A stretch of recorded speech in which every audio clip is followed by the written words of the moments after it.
गरीब रथ एक्सप्रेस एक ऐसी ट्रेन थी जिसके बिना इंडियन रेलवे भारत के आम लोगों के लिए कई सवालों का विषय बन गया था। लेकिन जब इंडियन रेलवे ने पहली बार गरीब रथ लॉन्च की तो लोगों में खुशी की लहर दौड़ गई और फिर इंडियन रेलवे ने अपनी पहली गरीब रथ एक्सप्रेस को लाया गया जो सहरसा से अमृतसर के बीच चलाई गई और यह उस समय की सबसे किफ़ायती किराए पर एसी की सुविधा देने वाली पहली गाड़ी बन चुकी थी।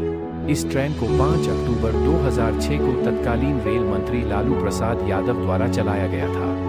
12,203 सहरसा अमृतसर गरीब रथ एक्सप्रेस जो भारत की पहली गरीब रथ एक्सप्रेस है, ये 1,700 किलोमीटर की दूरी तय करती है और इस ट्रेन के एसी का भाड़ा अन्य ट्रेनों के 3 एसी के भाड़े से कम होते हैं और यही चीज़ इसे सबसे खास बनती है। यह एक प्रीमियम ट्रेन की लिस्ट में आती है, जैसे दुरंतो एक्सप्रेस, राजधानी एक्सप्रेस, शताब्दी एक्सप्रेस। अगर 12,203 के रूट के बारे में बात करूं तो ये क्योंकि एक प्रीमियम ट्रेन होने की वजह से इसके बहुत कम स्टॉप्स होते हैं। भारतीय रेलवे की सबसे लंबी दूरी तय करने वाली गरीब रथ है। 12,612 हजरत निजामुद्दीन से चलकर M.G.R चेन्नई सेंट्रल के बीच चलती है।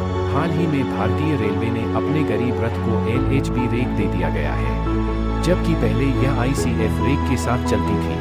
दूरी के मार्गों पर चलती है जो भारत के विभिन्न राज्यों में प्रमुख शहरों और महत्वपूर्ण रेलवे स्टेशनों को जोड़ती है। ये ट्रेनें लंबी दूरी तय करने के लिए डिज़ाइन की गई है, जो अक्सर एक ही यात्रा में कई 100 किलोमीटर की दूरी तय करती है। और इसी तरह 2006 के बाद कई सारी ट्रेन्स को शुरू किया गया पर किसी ने भी इतना प्रभावित नहीं किया।